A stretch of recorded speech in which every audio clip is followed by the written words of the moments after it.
Well, good morning and welcome to Ruggero's second annual Teacher Workshop Fall course. Today is the third and final leg of our journey this fall, and today we are presenting Suzanne Faulkner, a specialist in Alexander technique. You will find her bio and all the particulars on the Ruggero page right under her name where you clicked the link, and you can read more about her. So we're looking forward to today's class, which will be approximately 2 hours with one short break in the middle. So you can go get some snacks. And I would like to introduce to you Suzanne Faulkner. Great. I'm setting my timer for 45 minutes so that I remember to take a break. Woo! All right, it's cool without the mask for a while. Yeah. This is so incredible to be able to present without a mask on. In fact, I'm going to put some lipstick on. I mean, what is happening to the lipstick industry? I know, it's ruined. It's absolutely ruined. It's absolutely ruined. Okay. Covered some of the basics. My name's Suzanne Faulkner. And AMSAT and ATI certified. So the Alexander technique has, like any thing, it has, it's kind of splitting into factions, and I'm AMSAT and ATI certified, and my thing is just like, I'm an Alexander technique teacher, and I try to think about what Alexander would want. So that's how I roll. So there I am. I'm an active member, recognized, I just want to shout out to my primary teacher, Ruth Kilroy. She runs a teacher training program I was her first student to sign up. And I still go up there and study with her. And I'll study with her wherever she is, in a box with a fox. But so there's a lot of words about me. What I like about this is there's the skeleton in the background. That's at Ruthie's training course. And that little picture just off my third eye, that's Alexander watching us. Then there's me. And over here where this green dot is another person. And so I'm kind of like at their head, neck, back, at their top joint. Trying to do whatever this Alexander technique is that I have now less than 2 hours to explain.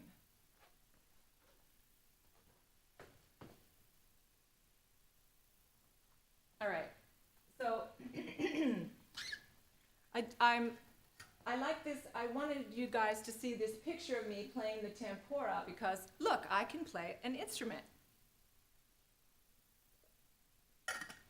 It's a string instrument, like the piano,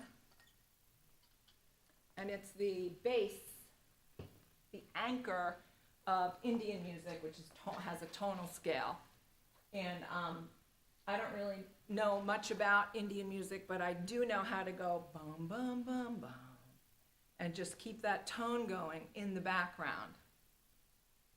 And I keep that tone going in the background. And all the musicians that are doing amazing things, when I get to play live with musicians, which I will do some days. And my husband plays the flute, I play with him.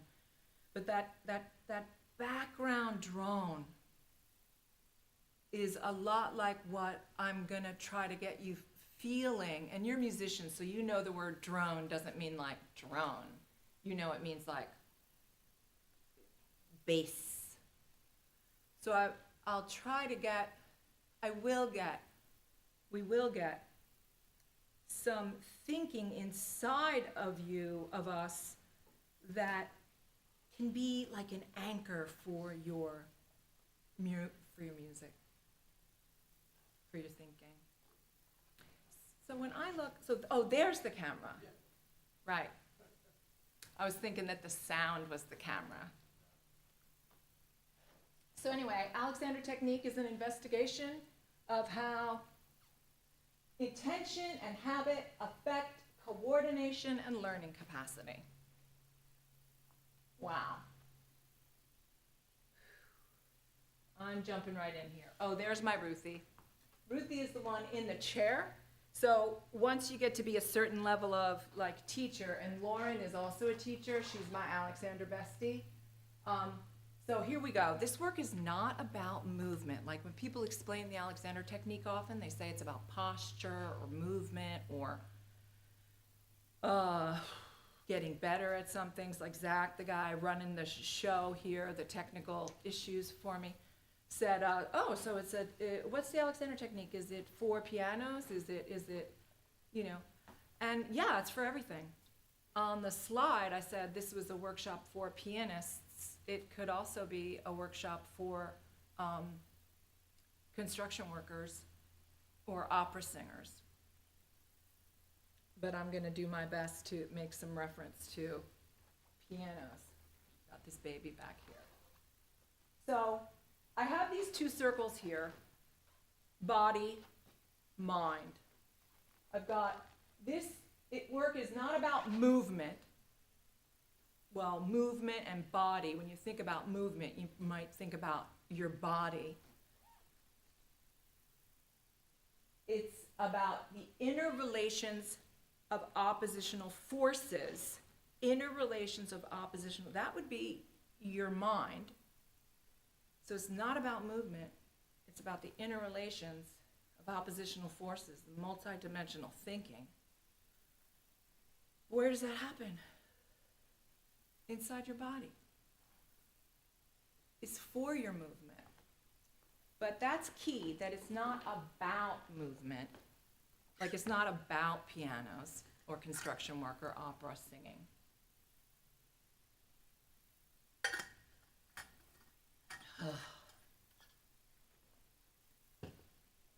So what is it about? Oh my God, here's more. What it's not about. Geez, I'm hammering this home. It's not about movement. But it does indirectly affect movement, and that indirectly. So the Alexander technique, I'm screaming here. The Alexander technique will indirectly affect your movement. So,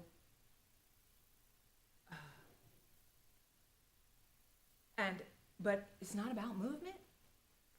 It's about how it happens indirectly. Whoa.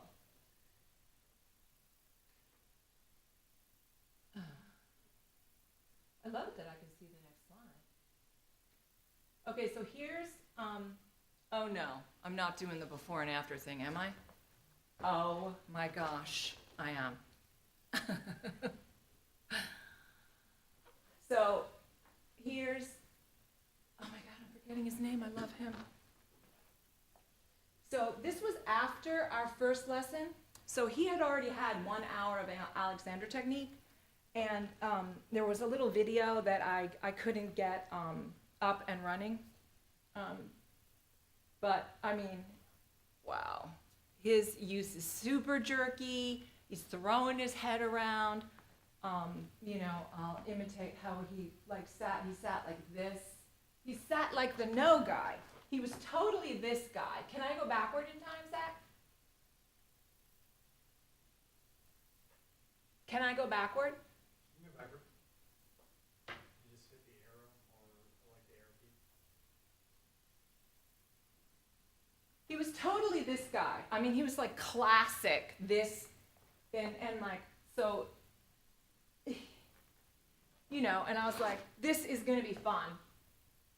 Working with him, and by fun I mean actually fun, actually interesting, actually like interacting with his nervous system.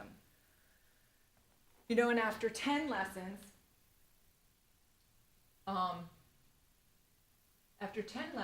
so 10 full hours of instruction we had together. You know, and I teach bell to bell. So, and plus I require reading homework, which he pretty much always did. Always is a tough word. He was a professor, finished writing a book, he had a lot going on. But can you guys, that's the same guy. And can you, I'm going to say this a lot. He's got his neck, his head, his back, his legs, his feet. He's got them now, right? And, he becomes the green guy with the green arrows. After 10 lessons. That's pretty good. But it's asking a lot. Oh, so then here I do the before and after. Really nailing it home.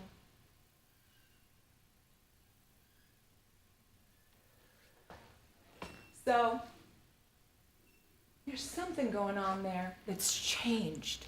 And it's not just me pulling his head up.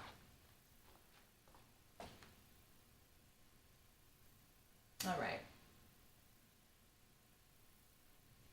So those two blue dots again, those two blue circles, two blue spheres that look like circles. Think of them as spheres. One's your body, one's your mind. That's silly. So Alexander himself, his writing is known to be very difficult to read, very tongue-twisting. My teacher is from Israel, and her phrase is sometimes like chewing on rocks. You gotta really chew on it to get to its meaning. So I'm gonna chew on some rocks here. Reading number 1. I said this would be lecture and experiential, so here we go. All right, I'm not going to put the top on there. I'm going to totally risk that I'm not going to just knock that over. This is from a compilation of Alexander's 4 books. I'm reading from Constructive Conscious Control of the Individual at the beginning of the book. Here we go. I'm going to chew on some rocks. Hang with me. This is going to take about a minute.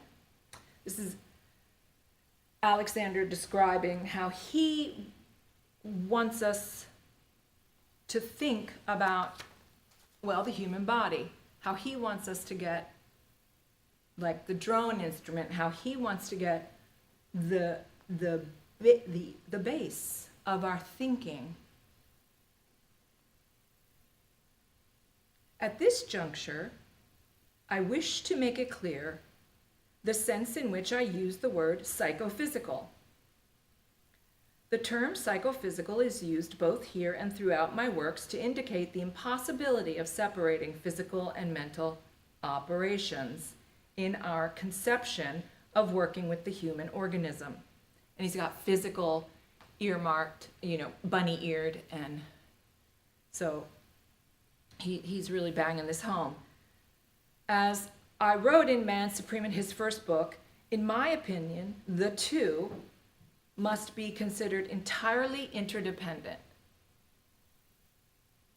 and even more closely knit than is implied by such a phrase. Even that doesn't even do it. Entirely interdependent and even more closely knit than is implied by such a phrase. Hence, I use the term psychophysical activity to indicate all human manifestations. So that's what he'd call movement, perhaps. And psychophysical mechanism to indicate the instrument which makes these manifestations possible. Psychophysical activity must not, however, always be considered as involving equal action and reaction of the processes concerned. Some things are more mental than they are physical, right? Like waiting for something. Maybe that's more mental than it is physical. I don't know. But entirely interdependent. Okay. Reading number 1. Read it slowly. How'd I do? Woo! All right.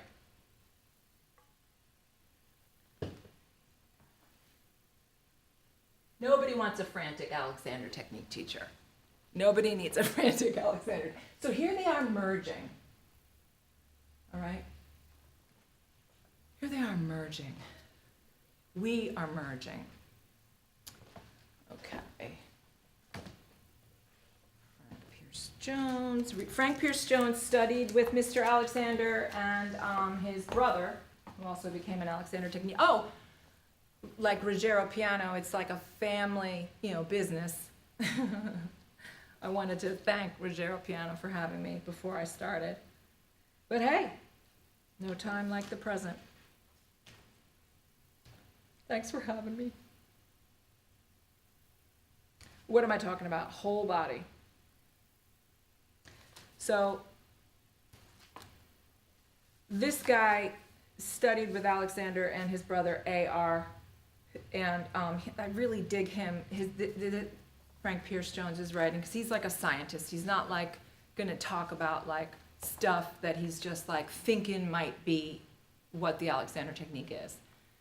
He like really tried to figure it out. He gave us some cool, I have some slides of his showing the trajectory of human movement a little later. Okay, whole person. And then he's quoting Sherrington. Oh my God, I'm like name dropping all these like cool guys from the past. Mr. Alexander has done a service to the subject of insistently treating each act as involving the whole integrated individual, the whole physical man. To take a step is an affair, not of this limb or that limb solely, but of the total neuromuscular activity of the moment. So, I'm hammering this in, hammering this in. And then, when you make a PowerPoint and then you just start surfing the net and you're just like, and then this like then this, I love Avatar, the like, I see you. And here we have a love story, right? Remember that? The big blue people and the beautiful planet. And, when they bond, they totally bond, it's just like, oh my God, wow. And, but relationships require work, lots of work. Shout out to my husband. I love you. And so here, this relationship between body and mind that are more interrelated than even that, even more than I could ever say or embody, is still a love story, right? It's good in here. And I want it to be good in you. That's what I want. Okay, so you guys can read, hopefully. I used to be a reading teacher, and there is nothing like teaching somebody to read. It totally opens up a whole new world. So your body is what you think and feel about your body, the thoughts and feelings. I'm gonna let you read that if you want. Multidimensional, often vague, usually quite involved. I should probably put this over here so I'm not always looking to the side. And my right side's my better side. So this stuff, like internal voices like, I don't like love, I hate my neck, my hair. I think I'm having a pretty good hair day, so today I'm okay with my hair. Your habit of thinking is intertwined with your, I'm going to just get so groovy right here, embodied narrative. Whew. So, that's kind of the current word that people use, embodied narrative, right? That sounds like, in fact, I ganked this from Pedro de Alcantara. Shout out to Pedro. Embodied narrative. Anyway. And so, but I invite you to chew the rocks and think psychophysical mechanism, right? Sort of take it out. Embodied narrative as is very now, like in terms of people being, it's fashionable, it's current. And I invite you to think psychophysical mechanism when you see something like embodied narrative or awareness or all the groovy words that are flying around now. And I want this narrative, I want this psychophysical mechanism to be able to come volitional, like to be able to change. Okay, I've totally overdone that, but there's a thing I wanted to read that goes with that. Pedro. Pedro.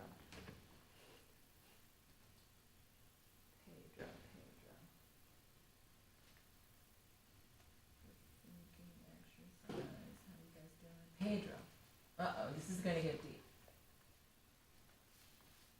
Being Wrong by Catherine Schultz. This is my little sister's favorite book. She's the one that marked it all up like this. She's very smart. All right, so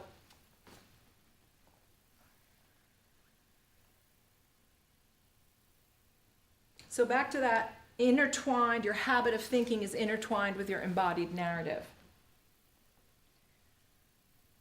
Uncertainty leaves us stranded in a universe that is too big, too open, too ill-defined. Even Voltaire, the one who dismissed certainty as absurd, acknowledged in the same breath that doubt is uncomfortable. The word is understated. It's uncomfortable. The word is understated, yet oddly precise.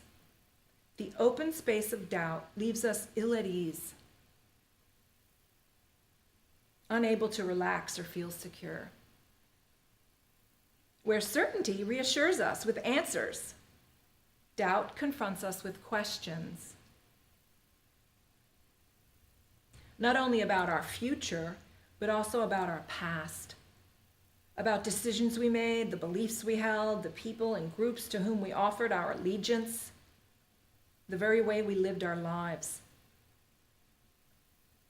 So there's a lot of probably uncomfortable and then a lot of trying to make it not uncomfortable in your beliefs, in your narratives. And the Alexander technique addresses that indirectly. It creates a kinesthetic field of awareness for you to work some of that stuff out. All right. Where was I supposed to? Oh, good.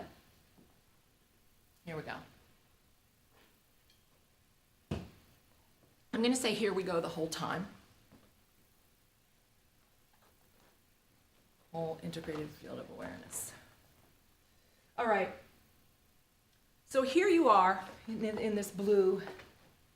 You're integrating yourself. You're a psychophysical mechanism, right? And this you can still see, a little bit more physical or a little bit more mental. But don't mess up the pianos. Oh my God. Whew. Whole integrated field. But what's this pesky light blue thing happening? The last slide didn't have that light blue thing. And it's not a Duke versus UNC thing going on. We're here in Raleigh. Everything's neutral. We're fine. That pesky light blue thing is everything else.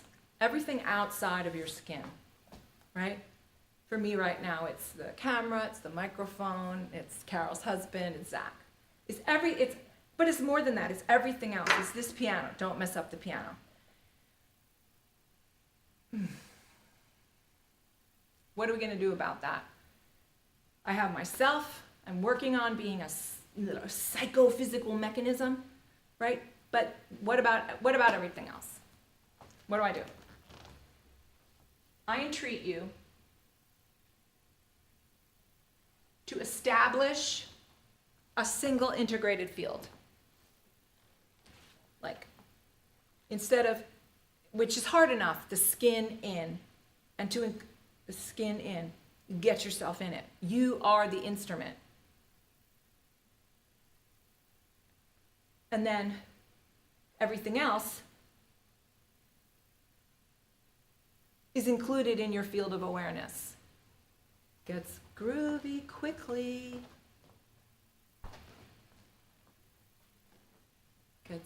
That's pretty big. So I wanted to do an exercise for you. So a while ago, a long time ago, more than 20 years ago, I somehow, probably Laura Farrow, got me tickets to a Deepak Chopra event. This is 22 years ago. And so he was still doing like small, there was like 100 people that somehow got tickets. It was small and intimate, and we were all packed in there, like really excited little sardines. And everyone was like, whoa, leaning forward, and like, I knew lots of the people in the audience, everyone anyone was there. I'm cracking myself up. It was kind of intense. He'd just written this book, How to Know God, and it was definitely going to be a bestseller, or probably already a bestseller. And so Deepak Chopra's here in Durham. OMG. It's 22 years ago. We're like still a sleepy southern town. Oh my God. And he comes out and he's just beautiful. And it's, like I said, the energy is palpable.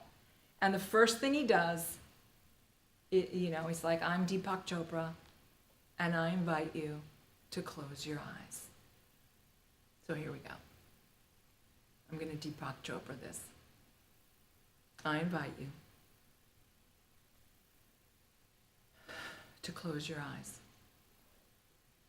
and think about, from your skin in,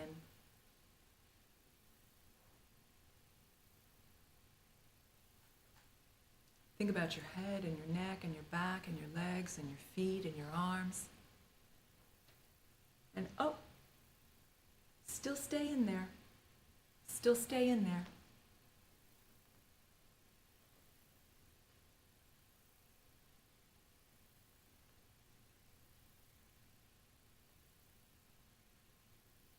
You can do it.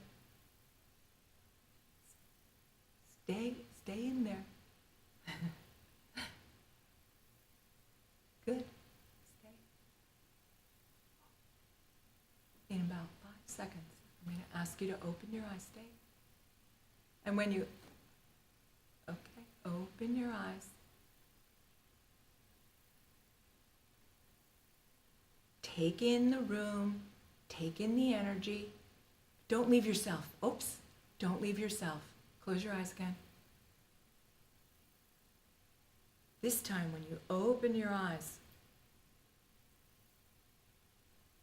stay in there. Stay in there. It's nice. I hope it's nice. This time, when you open your eyes, stay in there. Stay in there. And take in everything you can. But you still got your head, your neck, your back, your legs, and your feet. Establish an integrated field of awareness.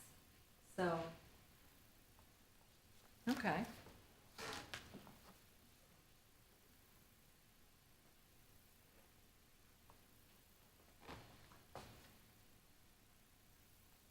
Whew. All right, here we go. This is Frank Pierce Jones again. He's busting out. Francis Bacon said that in a scientific investigation, it would be an unsound fancy and contradictory to think that things which have never yet been done can be done except by means which have never yet been tried. So I was trying to do something I had never done before. I was trying to get up consciously without effort. But the means I was using, concentration, was not new. My idea of concentration was to go tighter, to go to constrict concentration. Whoops, I went off book. Here we go back to him. But the means I was using, concentration, was not new. It was what I had always used in attempting to solve my problems. Obviously, it was not working now. When I concentrated either on myself or on the goal that I wanted to reach, something happened outside my field of attention to frustrate my attempt. That pesky everything else. Off book. He never says silly things like that. Back to Frank. It was only after I realized attention can be expanded as well as narrowed that I began to note progress. In order to move on that's huge. It was only after I realized attention can be expanded as well as narrowed, right? In order to move on a conscious level in which I could be aware of both doing and non-doing, both getting shit done and releasing my neck. It's an industry term. I had to expand my attention so that it took in something of myself and something of the environment as well. It was just as easy, I found. Instead of setting up two fields, one for the self, introspection, and another for the environment, extrospection, chewing on rocks up here, to establish a single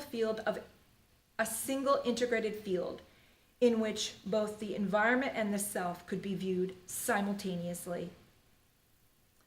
And then he goes on to say, at the start, I could really only hold it for like a minute or a second, but he got a taste of it, that one integrated field. And he said it was just as easy to set up one integrated field of awareness. But then he goes on to say, but at first I couldn't really hold it very long. Couldn't really. But so, because we're all a work in progress. And so that's like, I'm going to consider that Deepak Chopra thing an exercise. We did an exercise together, an exercise of, I could say body and mind, but I'm going to chew on the rocks. I'm going to chew mentally. With words and actions and thoughts, psychophysical mechanism. You had to use your psychophysical mechanism. You couldn't just use your eyes to close your eyes because then you had to think. Oh my God. Next slide. OMG. All right, so people love to talk about what the Alexander technique is not. Because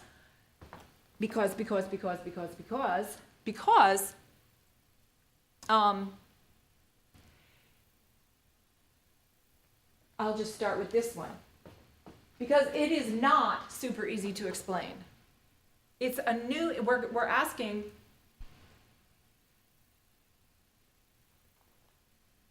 for a new experience to come about in the manner in which you engage with yourself and the environment. So it's not about movement. It's not about narrowing attention. It's not about, I'm going to get this. It's not about a Deepak Chopra lecture. It's not about posture. It's not about getting better or anything. It's not about results.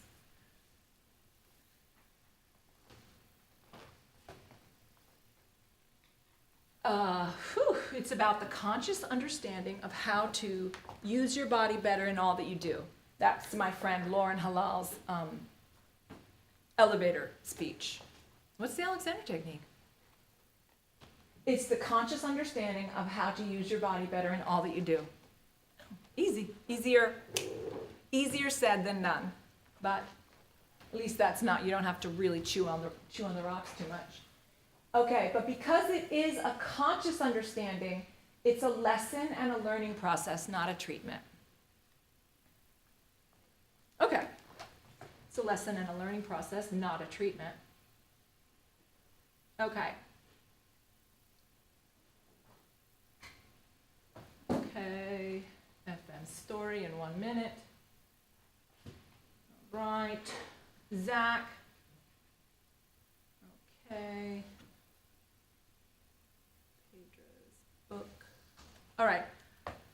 So I want to remind you that you're an integrated field of awareness, and oh, what a low-res picture. Thank goodness, because this guy is honkering down on himself. Whew, thank goodness. I'm going to pretend that I meant to do that. Whew, low-res picture, thank goodness. So he's honkering down on himself there. He's narrowing his attention. I mean, maybe he has to get something done, like super fast, and so maybe he has to do it that way. But what if that's like how he's doing it all the time? That is a bummer for him. So Alexander in 1 minute. I just kind of feel like I should tell you a little bit about Alexander. Here we go. So Frederick Matthias Alexander, and we call him FM, or Mr. Alexander, was born in 1869 in Tasmania, off the south coast of Australia, a young man of promise. He hoped to pursue a career as a professional actor. His great passion was Shakespeare, which he declaimed in the dramatic recitals that were popular at the time. Like, that was being a rock star, to be a dramatic reciter. That was like being like a movie star, to be a dramatic recital person. Despite his acting talent, his career was threatened by a reoccurring vocal problem. On stage, he tended to become hoarse, sometimes even losing his voice. Alexander sought medical advice and was told to rest his voice. Okay, his voice was protected as long as he refrained from using it. The hoarseness returned as soon as he began to work on stage again. He was then advised to undergo surgery, the diagnosis being that his uvula was too long. Yikes. Resting the voice is sensible if it's overused. An operation is equally sensible if there is a structural problem. It can only be fixed surgically. I'll just throw that in there. However, Alexander suspected that his vocal problems were due neither to his overusing of his voice nor to a defect of his vocal mechanism itself. Rather, he reasoned that the source of his difficulties was actually the way in which he used his voice.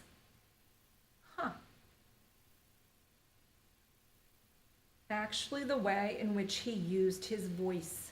Okay, this may seem obvious to modern reader, to us now, but in the turn of the century, Australia, Tasmania even, most people would have persisted with the rest cure or agreed to undergo surgery, and Alexander took an outlook that was way ahead of his time, chose a different path. Hope to give you a glimpse of that path. Alexander in 2 minutes. FM Alexander. All right, we're still at what is the Alexander technique? Oh my gosh, good. Exercise 2. Right, so he found out it was something that he was doing wrong with his voice, how he was using his voice. So then he's like, okay, my voice. And then he figured out that he was just like tensing his neck whenever he went to speak. Like he was like Frank Pierce Jones when he went to concentrate. He was a scientist. He got like this. And Alexander realized that when he went to speak, he like got like this. He like, all right, first exercise. Make a fist. Go, Carol. Woohoo, make a fist. Okay. And then just release your fist. Okay? Make a fist. And don't open your fist, just release your fist. It's hard. They want to habitually just sort of do. Okay? So when you make a fist and then you release it, what happens? How does it get released? Right? And this is where people say different things. You know, oh, da, da, da, da. And somebody says, my mind does it. And I'm like, oh, yeah. Right? I mean, it's all those things. It's physical, it's mental, da, da, da, da. But I want to get to the point where chew on the psychophysical mechanism. And when you make a fist and then you release it, stay at the point where you're not activating it. And know that there are two different things, but they're also incredibly interrelated. They're not one thing. I mean, they are one thing, just like body and mind. So you make a fist, release a fist, make a fist, release a fist, make a fist, activate a fist.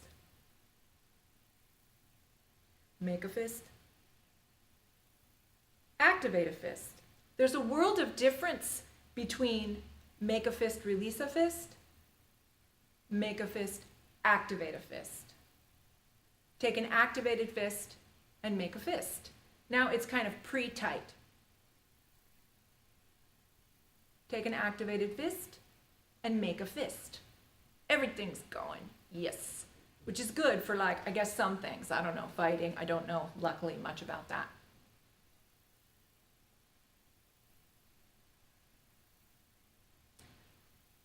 So I entreat you to make a fist that's a fist, but it's the least amount of work. But it's going to be a lot of work mentally because you have to interact with whether you're tightening or not. So, do you consider this a fist? That's not quite a fist. Is this a fist?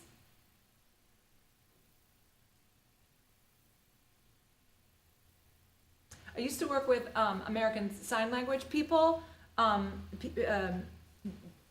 that were interpreters, and when a person who was a hearing person and became like a court interpreter, they would always get their hurt, you know, but because they wanted to be really clear, they were court interpreters, right? And so everything had to be very, very clear. And so when they made the letter A, it was like this, A. Ugh. But and so they had to come to me for they couldn't work. They got the carpal tunnel syndrome way before it was popular. Way. So anyway, make a fist, make a fist. And then the children of deaf adults, CODA, who have always been signing their whole life, they just understand that this is as much of an A as you need. Right? It represents A. You don't need A. Right? You just need A. And so non-doing is not doing A. It's just not. Okay. Made that perfectly clear. Okay, now look at the colors. Oh my God, love the colors. Orange, blue. Yeah. Those are all little muscles at the back of your neck that are deep inside. They control your neck. But all the other muscles on the outside of them have been like so overused that sometimes these little guys choose either to also tighten to get in the game. Or sometime they choose to just be like, well, you guys don't even need me. I'm not even going to do it. All right. So I entreat you to look at your fist and have the little orange ones be your middle fingers and the little blue ones be your outside fingers. And the green guys, you can have an extra thumb. You can just imagine it. And the little red guy, your wrist. So, oh my gosh, 45 minutes. Lose track of time? Me?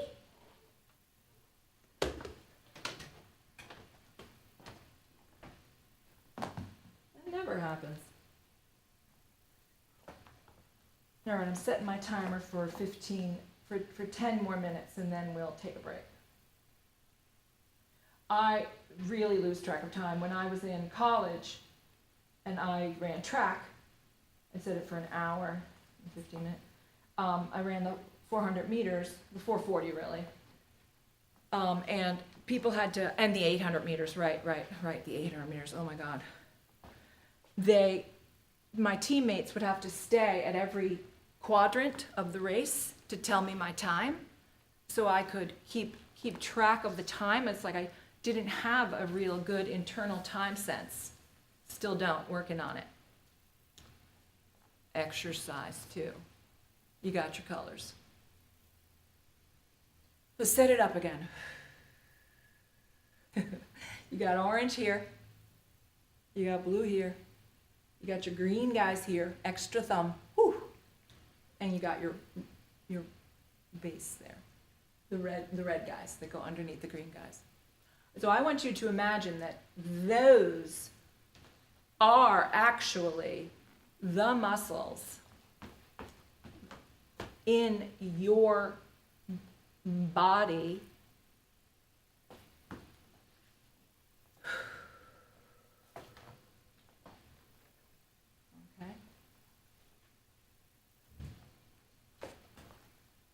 So here we are. They are the muscles in your body. And I entreat you to release them. Not like this. Just a little bit. Then once. And then, it's like, people are always like, is it released? Is it, and I'm an Alexander Technique teacher, and sometimes I find my neck so tight, and I'm just like, and then I release it, and I say, to myself even, is it released? Is it released enough? Can I, come on, guys. Let's just get in there, notice it, and even if you don't release it, to notice your tension is awesome. I'm going to say, yay. I'm going to say, whoa, everyone's winning. Ugh. So it's funny, I actually go over to the machine, and here I am imitating my little sister. And I really shouldn't do that. So, how did that go? An hour in. 50 minutes in. So I've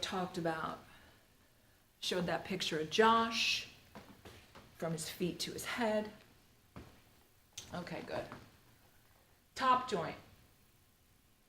Okay, I forgot to emphasize the new rule after the Deepak Chopra exercise, which is you are, I don't want to say not allowed, okay, encouraged to, even if I'm up here flailing around, look, I got books everywhere, I got toys, I got snacks. Okay. And I entreat you to stay in yourself. If you could even make that the primary thing. And I'm just like water flowing over rocks up here. I'm just like kind of background noise, almost. But you take in the background noise. Just take me in a little bit. Just let me in a little bit. But that's the new rule. You have to always stay up there with yourself. All right, exercise 3. Doing so much exercise. Let's find your top joint. I've talked a lot about muscles so far, and what the Alexander technique is not. So let's find a top joint. So, whoo, she is a fierce one. What a beauty. Here we go. Boom. Find these guys.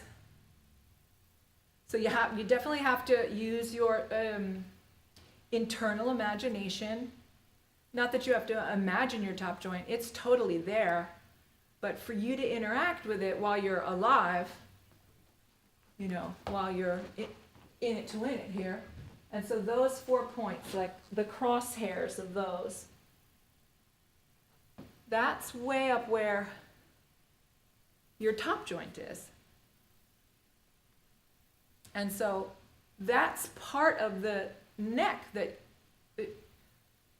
you're relaxing. That your neck doesn't start here,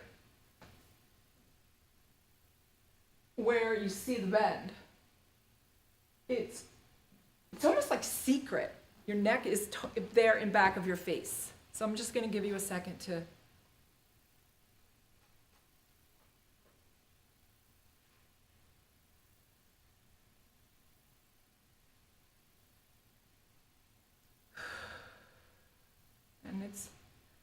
And then, okay.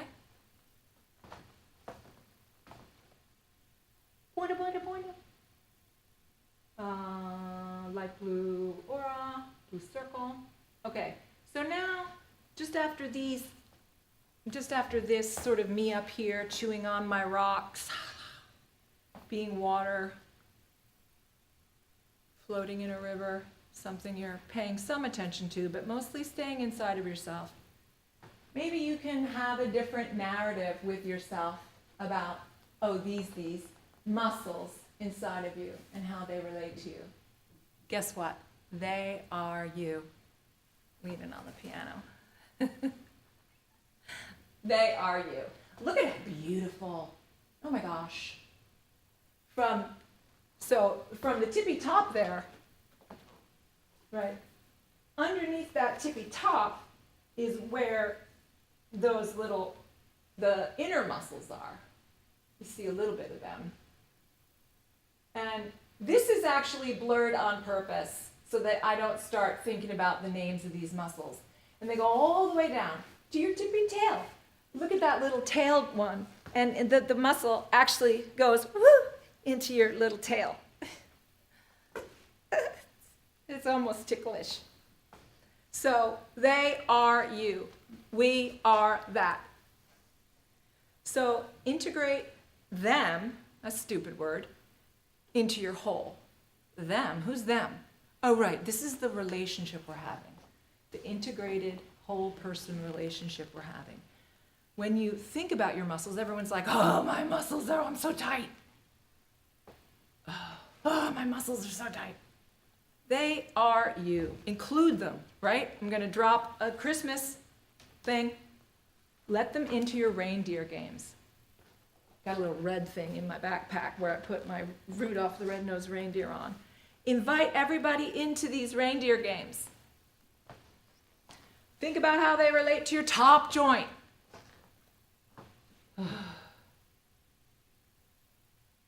That long muscle, how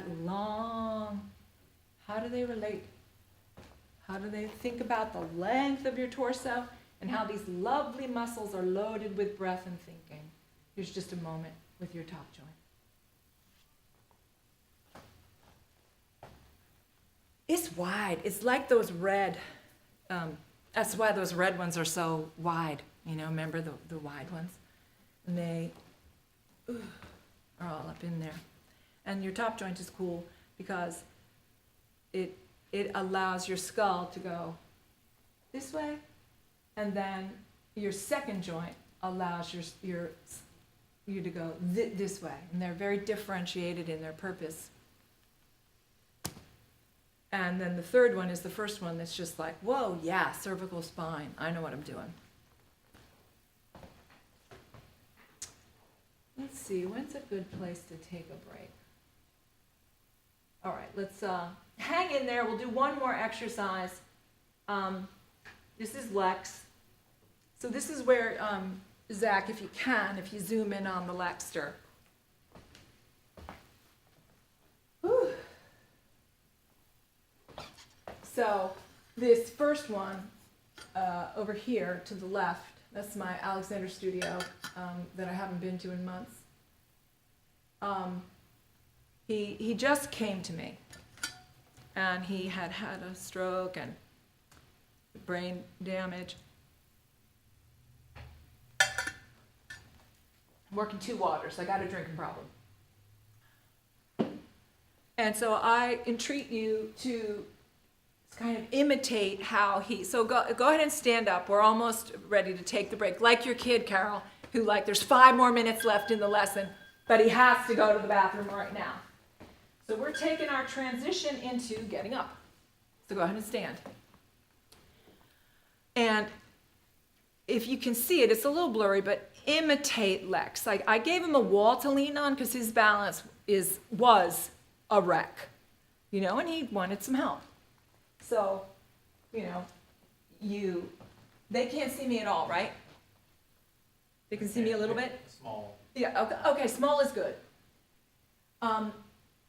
See, he's leaning into the wall, and I want you to see if you can see how his hips are, what I'm going to call down, right? If you look at him, you can see that his neck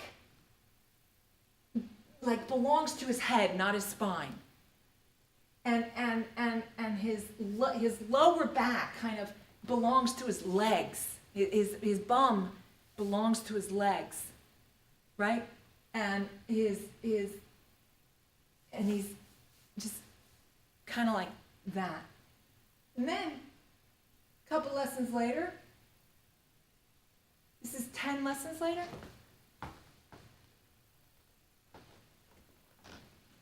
This is a little more than 10 lessons later. This is about 11, 12 lessons later. I put the chair in front of him and let him just balance one little finger.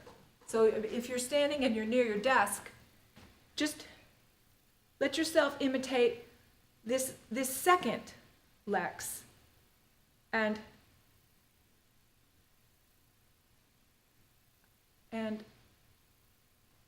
your head, your neck, your back, your legs, your feet. And in this one, his neck more belongs to his spine.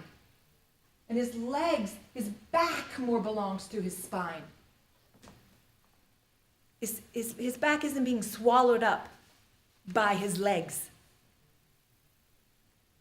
And think about your top joint. And think about those beautiful long muscles.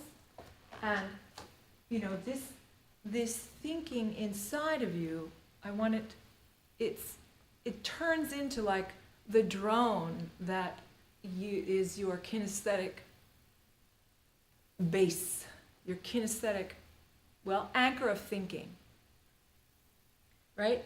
And I find myself at the dishes, washing the dishes, I'm always washing the dishes. Who's always washing the dishes? Raise your hand. We don't have a dishwasher. And I find myself like this, and I'm like, whoop. I find myself like this, and I'm like, whoop. And every time I find myself like this, and I go, whoop, I congratulate myself instead of saying, you donkey. So we're going to take a 10-minute break, and I entreat you, when you find yourself going like this, how can it not be about movement? It's about movement. It's about your psychophysical mechanism and your psychophysical activity. So let's take, I want to be like Barbara Lister's sink. What did Barbara take, a 10-minute break? 10 minutes. All right, let's take a 10-minute break. It's 11:02. We did pretty good. We're halfway. Okay, starting my timer.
All right.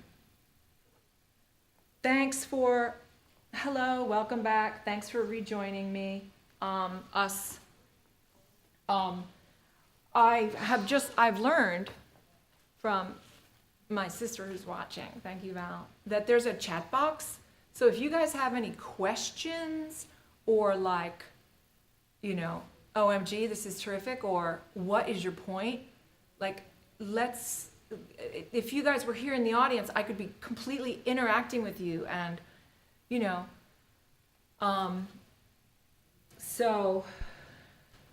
questions, answers. I'm currently accepting answers.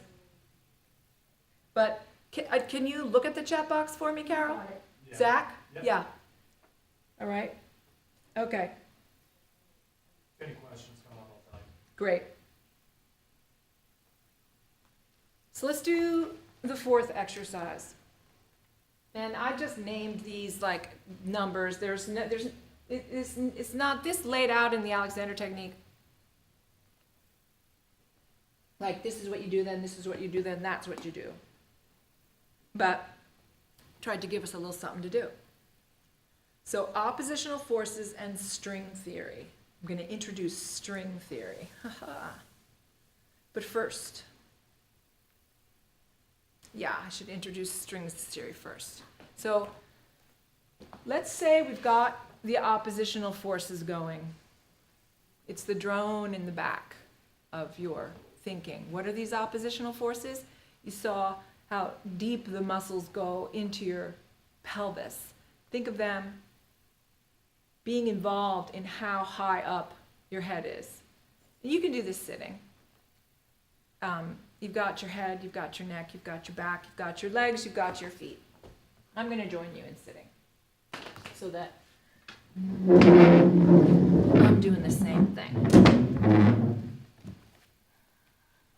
All right, so this fourth exercise is, first I want you to just see your skull. See these sternocleidoid mastoid processes. They attach base of your skull and they go whoo to your clavicles. Oh yeah. So I like how they drape. And they drape. So I want you to think of that draping and your top joint in there. It's not that it's, aiming up, but it's definitely not dropping down. Do the second lex. Pretend there's a chair. Oh, you're sitting at your table. Maybe you can put your hands on your table there for a second. And, okay. So you're draping. Got your hands on your table. Oh, you guys are piano players, so you know how to touch a table and then the whole table energy can go back up into you. I bet you know how to do that. Try it. You got it. Now, rest your arms for a sec, because I'm going to ask you to take one finger and put it at the end of your jaw, and your jaw is a limb. Your jaw is just like, who likes French fries? I do. And you can raise your arm.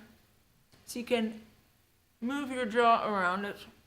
It's part of your skull, but it's not like your skull.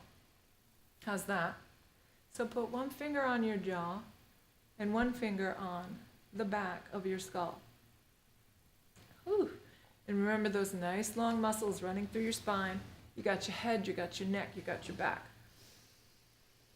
You got your legs, you got your feet. And just let yourself pivot your head from side to side. And know that your top joint, your first and second joint are in there doing their thing.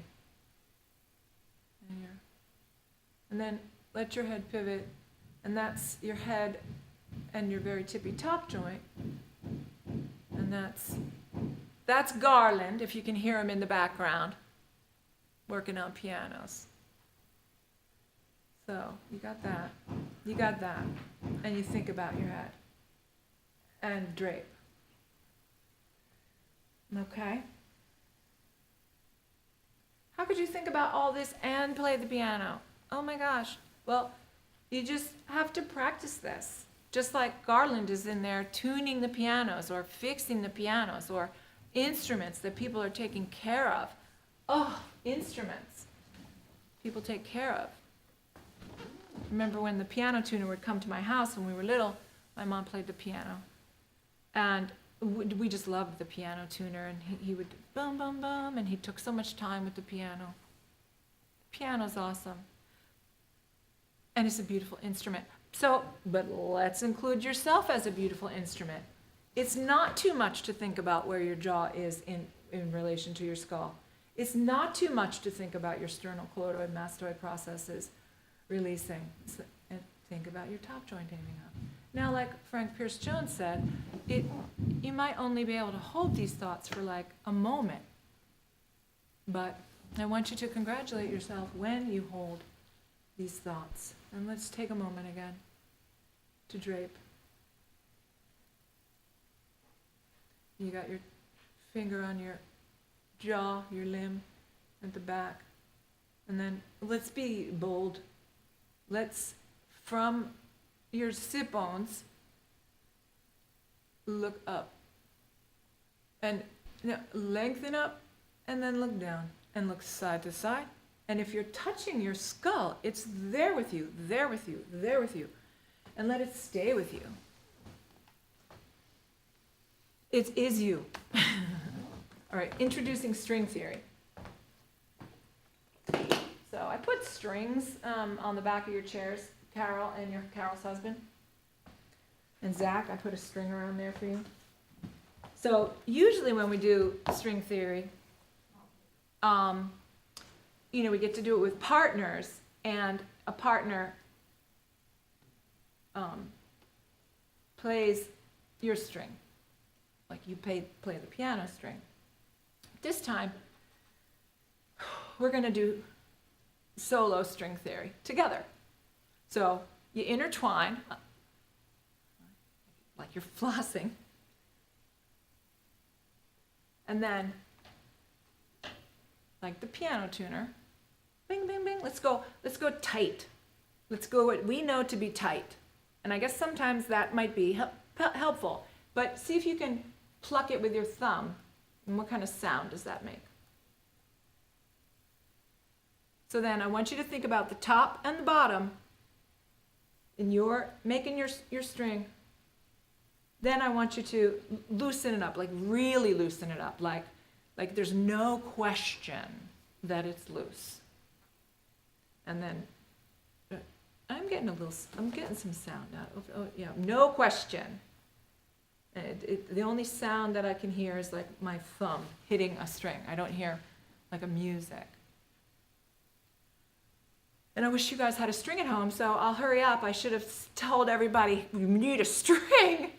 And then there's that in between. It's so Goldilocks. It's so just right. And I want you to imagine that this is your head. This is your spine, your tail. And they're working together just right. They're working. Sometimes, oh my God, you have to pick up something heavy. Maybe more work is needed. Oh, maybe you're relaxing at home. Maybe you can go a little bit, maybe, but it's an interaction that you do. All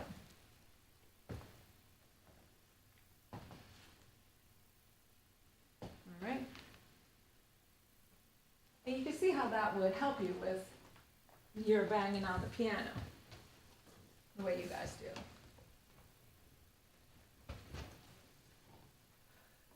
And Barbara Lister-Sink, she has, cue cards for you to think about, and cue cards for you to think about. And so, in a way, this is a cue card. You got your chin, your jaw, you got here. Now, pesky business of having to maybe look at your keys. Pesky business of maybe having to turn the page.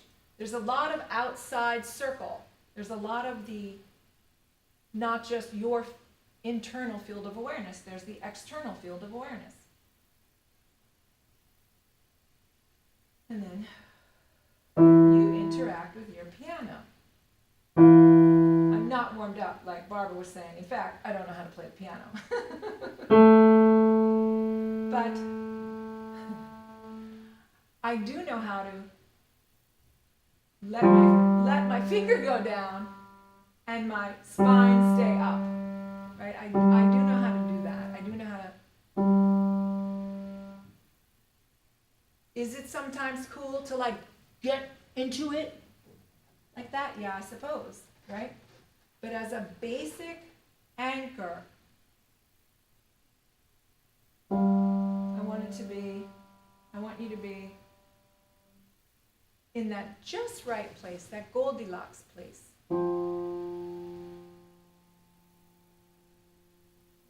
And that's what I want for you.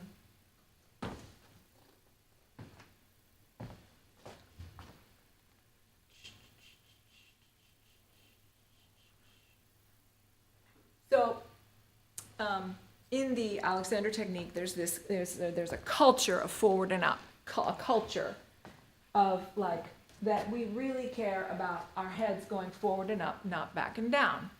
Forward and up, not back and down. Alexander discovered that when he was using his voice, he tightened too much, and he called that back and down. And then when you release it some, it goes forward and up. And then he discovered that, oh wow, it's relating to my whole body. And to go forward and up with my psychophysical mechanism is a psychophysical activity. But like in our culture, this idea, and I want you to try it with me.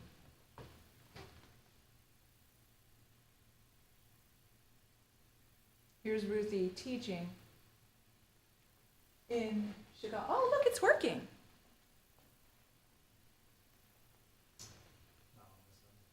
Not on this end? Oh, I can see it. I can see my teacher. So then here's some stills of Ruthie teaching in Chicago. And she's talking about forward and up, up, forward and up, up. So I want you to make this, well, I'm just gonna, in certain cultures, there's like, like, hey, you do like this, like hanged tight. And then like in certain, oh yeah, and then there's like this piece, I'm from, like thumbs up, right? From New Jersey, like that, or like there's different like cultural gestures. And I'd like to invite you into the culture of the Alexander technique and do this with me. And you can do one hand. And make sure that you're going forward and up, up, forward. You don't want to go back and down. Forward and up, up. So let's just take a second. If we were on Zoom and we could see everybody doing this. And so forward and up, up. Forward and up, up. Even with a beautiful piano in front of you, forward and up, up. In fact, pretend you're at the most beautiful piano ever. How would you like to greet that piano? What does that piano, I'm going to say it, deserve? Right, like I used to ride horses, and a lot of people would just jump on their horse like not warmed up. And it's like use the horse to warm them up. And, I thought it was only fair to warm up a little bit for the horse so that you could, like that love story, make the bond. So, of body and mind. So, I want you to picture the most beautiful piano that you've ever wanted to play on in your life. So beautiful. And then, like, how would you greet it? Oh, it's kind of pressury. But let's just try the culture of forward and up, up, Forward, you got your head, your neck, your back, your legs, your feet. You know? And you know what? You and this piano yes. Yes, it's good. Good match. Good match. So, you know, like samurai and his sword, you're one. So, you have to rise to the occasion of this beauty. Well, I'm in this room filled with beautiful pianos. Whoa, forward and up, up. Okay, so this gesture of forward and up, it's like it's fictitious in a way. Like here's the sun, right, coming up. The sun doesn't come up. That's so egocentric for us to think that the sun comes up. But it's a thing that we say in our culture, that the sun comes up. And we all agree that the sun comes up. And okay. But ever since that solar eclipse, and I got to see it, a total solar eclipse, I mean, whoa, the sun does not come up. But in our culture, the sun comes up. And in our culture, forward and up, forward and up. So here's some more before and afters, and then we're going to get to culture of forward and up. There's something I wanted to read with that for the exercise. Far too simple. All right, so in our culture of forward and up, I don't know if you can see this, Jake, but there's, to get just this directional, I'm going to say, and this is a beautiful book and I love it, written by Glenn Park, who I believe is no longer with us, but I love this book. But Einstein says, and everybody says, get as simple as possible, but not too simple. So this is a little too simple. That's backing down, and this is forward and up.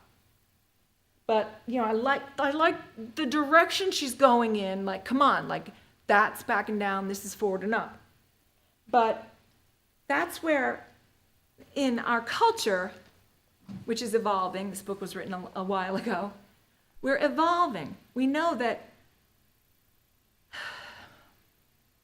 yes, there's oppositional forces that ignite and initiate curves, that ignite and initiate even secret curves that maybe we can't see. So we're evolving. We're not forward and up. We're forward and up in relation to our feet. Head, neck, back, legs, feet. Cultures evolve together. So here's, I forget their names and then I remember their names. Here he is. This is before a first lesson. And he's a super athlete. He does all those things. He has 2 kids. He's a teacher at NC State also. Go Wolfpack. And he comes in for some lessons. And here he is. Oopsie. After, he looks okay here. Nothing wrong. He's cool. But I want you to see sun coming up.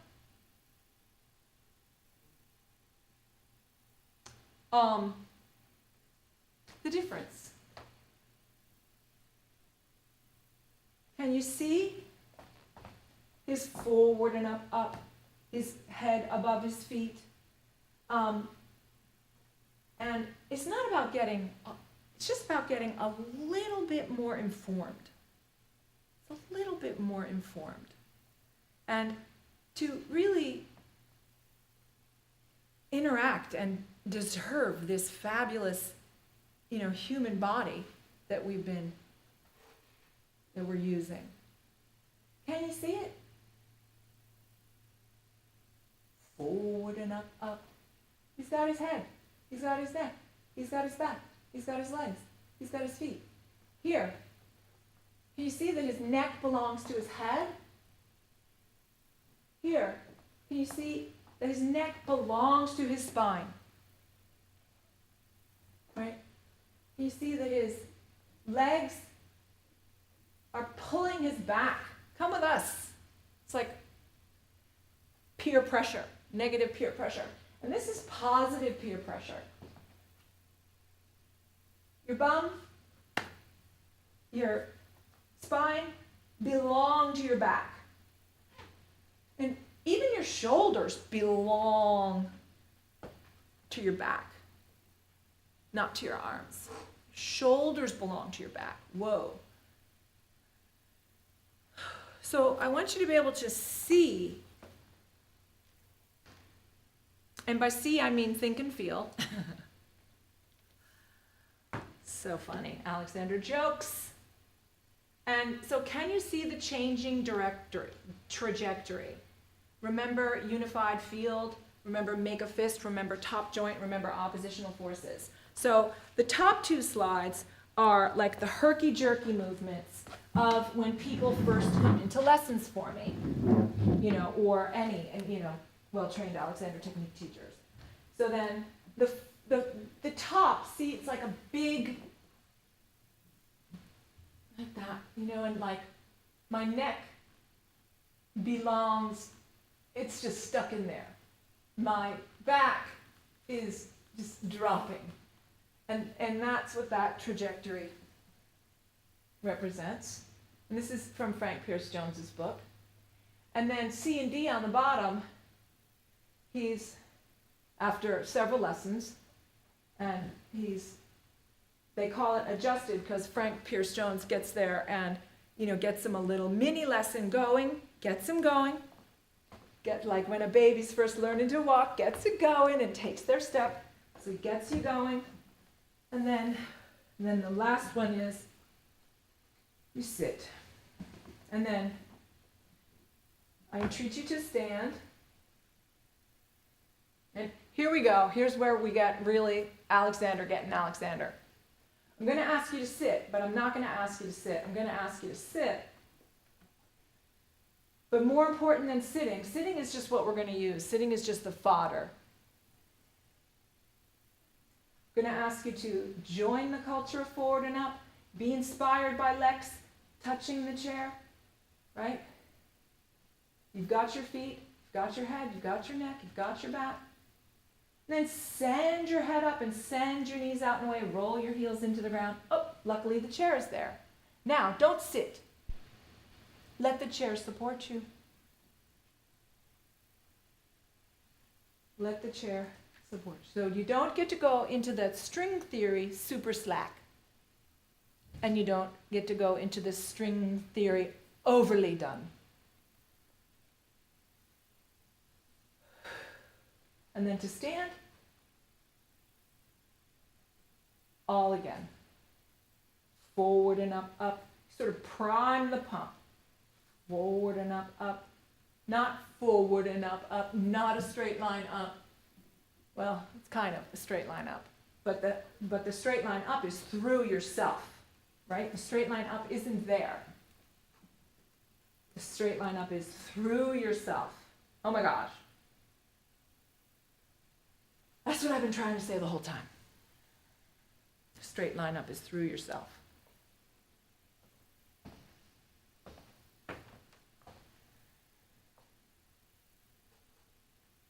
And then here it is, it just kind of sketched. So I want you to be able to see it. Habitual, chunky, jerky, a little bit adjusted beforehand. Give them a little something, give them a little mini turn. Whoo, get the baby ready to take her first step, right? Get yourself adjusted, and then you sit. And then this one, G, totally guided. An Alexander Technique teacher is there with you. Got my Alexander Technique teacher on and guides you.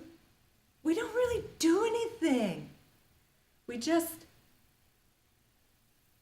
do all of this Alexander Technique that I'm trying to explain to you.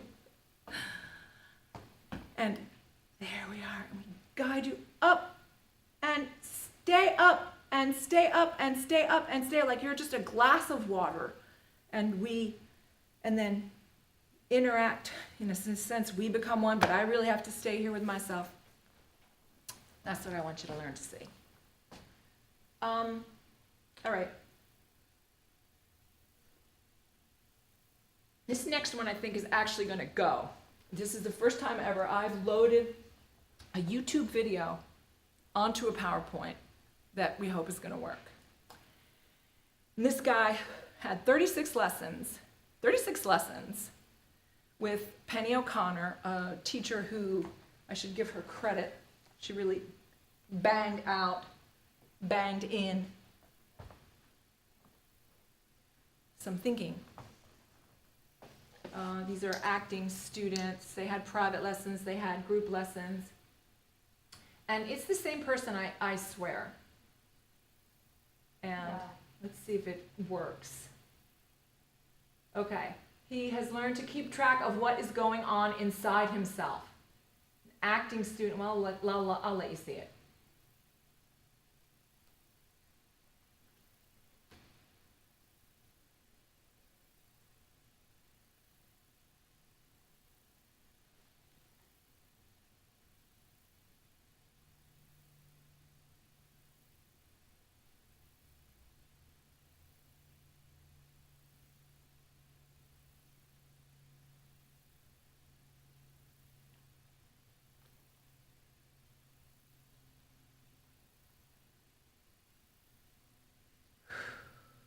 They're singing now, so just watch the movement. Don't watch the movement, watch the psychophysical activity.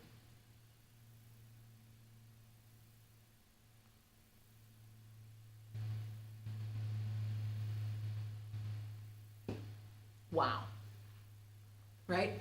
So, if you thought that was awesome, like hearts, send me some hearts. It's the same guy, I swear. I promise. Same guy. I'm going to play it again because I just think it's so cool.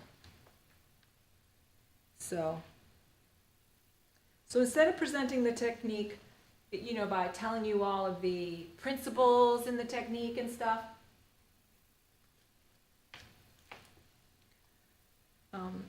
I'm just trying to have you have experiences. I'm trying to have you be able to see the difference. I'm trying to get you to imagine. Really imagine. Really feel, see. So, my pupils learn to use conscious direction and inhibition without verbalizing it. After they have acquired sufficient confidence in their own thinking and are able to give attention to what they are doing without endgaining, they can use words for keeping close track of what is going on, for thinking in activity. So you'll be able to actually include that light blue aura of everything else and think inside yourself in activity, right? So I'd be curious if this guy could then take himself and, in a sense, imitate himself before the 36 lessons and come in and out of that, right? I hear that when David Bowie played I Am Not an Animal, Merrick, John Merrick, is that it? Broadway, he had a ton of Alexander lessons because he wanted to be able to be comfortable the whole time that he was, like in that part, and then to be able to come out of it after. And, so with actors, you want to be able to, because what if you're auditioning for the street punk, I'm not going to hire that totally ingenue over there that's crushing it, right? If I'm doing street punk, I want this guy. So to be able to come in and out, to be able to, I think I've said it enough times, too many.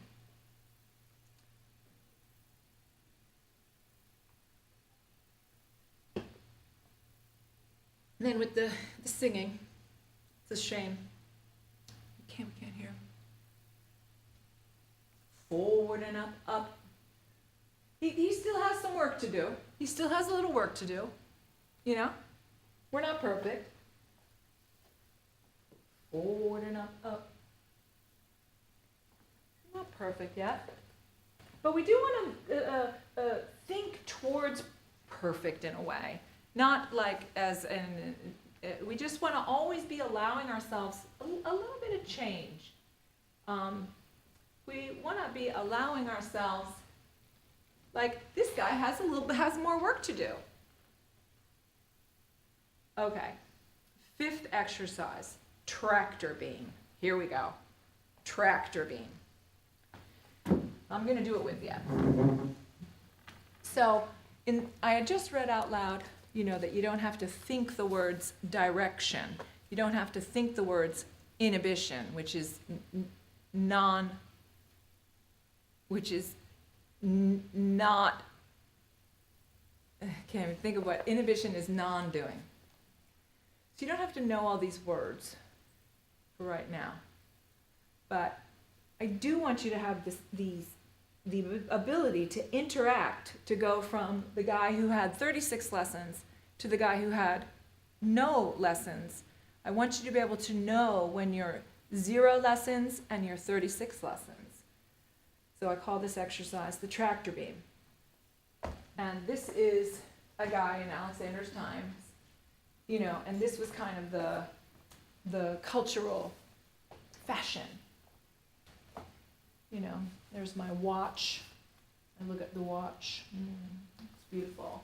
That's like culturally appropriate. But it's not kinesthetically psychophysical mechanism appropriate. So fashion fades. Style is eternal. Let's go style. Let's go eternal. Right? So here, besides his outfit he has on, these were 2, naked guys. He's just a human being standing and reaching one arm up.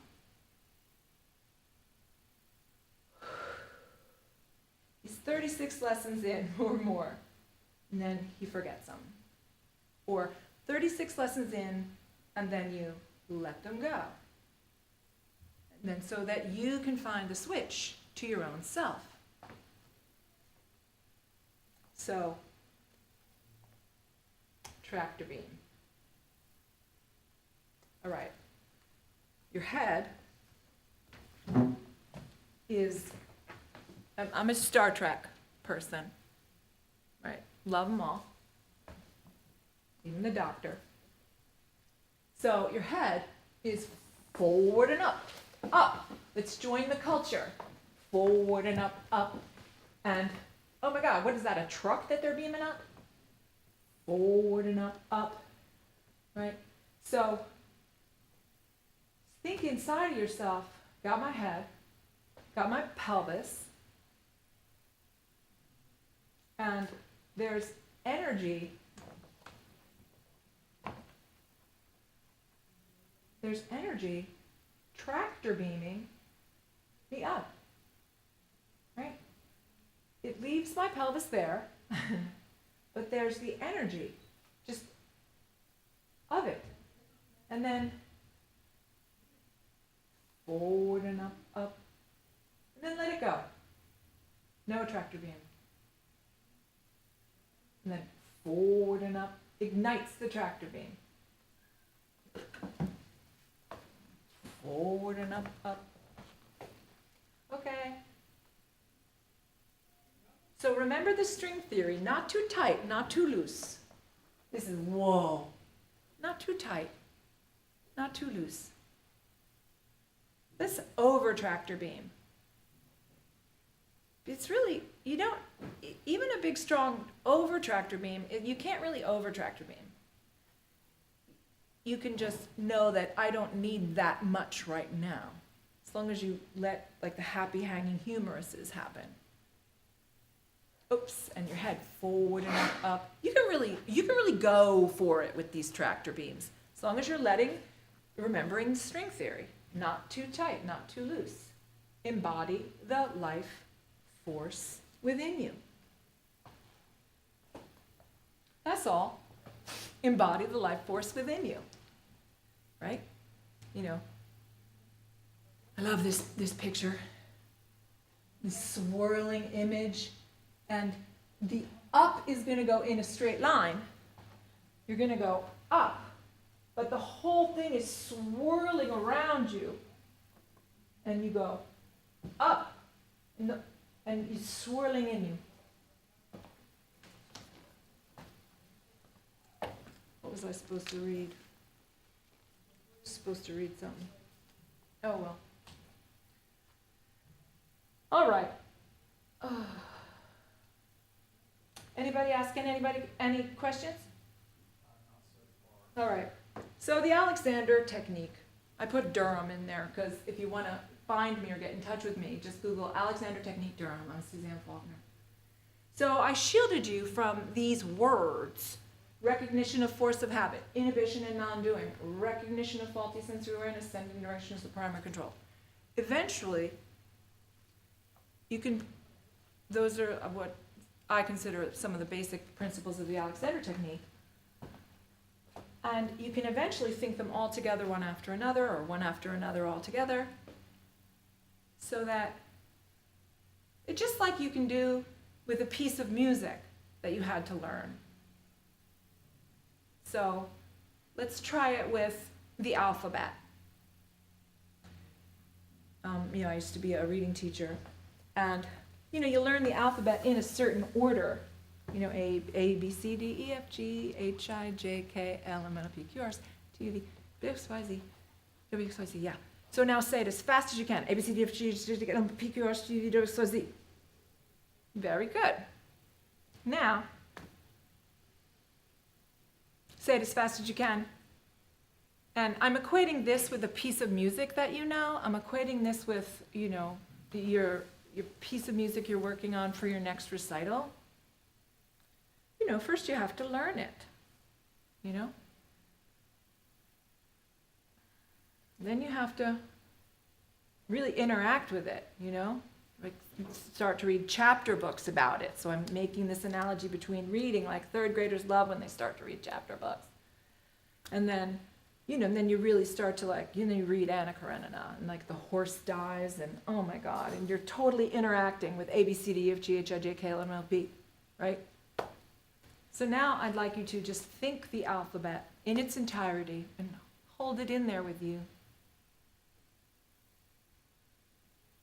And think forward and up, tractor beam. Not too much, not too little. Let's do a lot.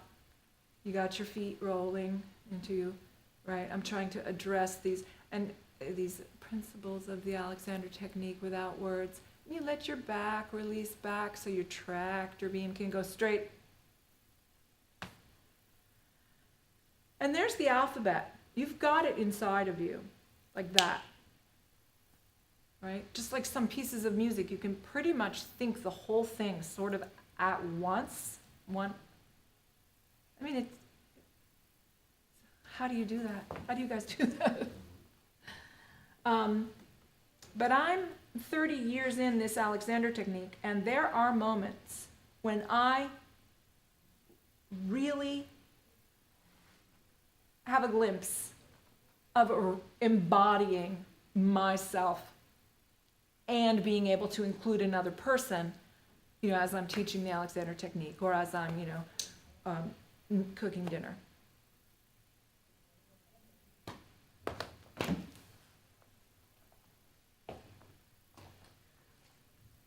What do we got? We got a couple more minutes.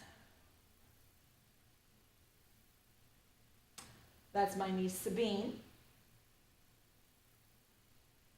So primary control, the interrelatedness of the whole entire person. Yeah. But while we have time, let's do one more exercise. This is really getting down to the main show. So let's say you have 3 choices. You could do a task, you could do nothing, or you could do something different. You could do a task, you could do nothing, or you could do something different. So you got yourself, you got the task, you got the process, and I mean, this process is this thinking that we're gonna try to get in there to allocate your thinking to a conscious level, and you've got the result. You got yourself, you got your task, you got your process, you got your result. So do a task, do nothing, do a different response. So I'm going to say that, this is so funny. So the things I want you to choose, and you can choose anything, of course. You can raise your hand. That could be your task. You could raise your hand. You could do nothing. You could do a different thing. So here's Alexander addressing, or you could say t. You could say t. That could be your task.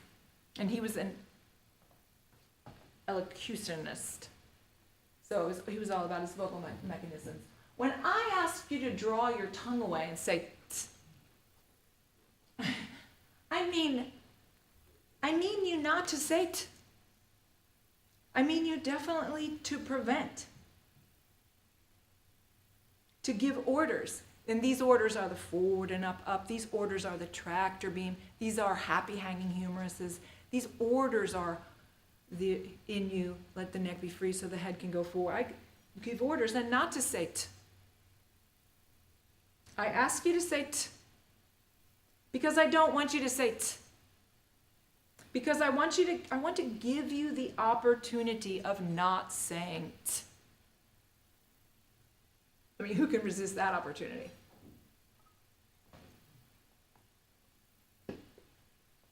Who can resist that opportunity of not saying t? So, you can do the task, you can do nothing, or you can do a different response. So really, the idea of giving yourself the opportunity of not saying t is to find that world in between doing the task and being able to integrate your orders, your tractor beam, your head forward and up, all the cue cards thinkings that Barbara Lister-Sink has organized, for you to integrate them before you say t, and your t is like, all of that. That's your t, right? Right? Or if you're a third grader and you know the answer, your t is, I want to raise my hand. But even as a third grader, you can go back in time and raise your hand and tractor beam your spine up. So this really addresses what inhibition is and why sometimes people might think the Alexander technique is crazy. Do you want me to sit down or do you want me to stand up? What do you want me to do? I want you to not say t. I want to give you the opportunity of not standing up. So for the activity, I'm going to give you the opportunity of not doing it. Or doing it. Or doing something completely different. So, when I ask you to do a task, I ask you not to do that task. But I ask you to send directive orders, I'm putting words on them. Tractor beam, string theory, top joint, interrelation, multidimensional, head forward and up. Think about Lex, you're not going to drop down. You're going to be like 10, 11 lessons in. You think it. And then the task really isn't, the task is super important. You want to be able to play the piano. You want to be able to make your t. You want to be able to raise your hand. You want to be able to do any task I want you to do it. But I would like to give you the opportunity of not doing it, so that in that wedge of awareness between yes or no, between surgery and rest, between yes and no. So you're not here to do exercises or learn to do something right, but to get able to meet a stimulus that always puts you wrong. That's a little strong. And learn to deal with it. You give orders before you move, and you go on giving them as you move. So this tractor beam lives in you. Oh God, that's so much thinking. Yeah, but you can think a piece of music that you've been working on for years and years and years. You worked on it. Yeah. You own it. As much as anybody can own anything. And I entreat you to not say to be able to get in between just yes and no. The means whereby, like in that last slide, you had to process for your result. Like right now, let him count every single vote. Count those votes. Let the process happen. Every vote. Let it happen. Let's not jump let's let it happen. Anyway, I had a seventh exercise about sound and your whole self, but maybe next time. What else do I have? Oh, good. 12 o'clock. Oh, thank you for joining me. Thank you so much for joining me. It's been a pleasure. Let me put my mask back on, just because it's so weird now. But this is the new normal. This is our culture now. This is my culture. They're really great about masks here and hand sanitizing. It's really great. Even when I spoke with Mr. Ruggero himself, and I was leaning into his office, as I do, he put his mask on. Mm-hmm. And so this is a safe place. I feel safe here. Do you want to say anything? Yeah. Carol's going to wrap it up for us. I'm not only wrapping up today, I'm wrapping up our fall season, our 3 sessions. As I told you, when we thought about wellness last year, we had no idea we were going to be in the middle of this horrible pandemic. It turned out to be fortuitous that we could do something like this for you. Thank you, Zach. And Zach down here gets a shout out. He has been our live streamer and been making all the magic happen, making everything happen between the website. If you have any suggestions for us for future workshop series, please let me know, Carol Ann Berry.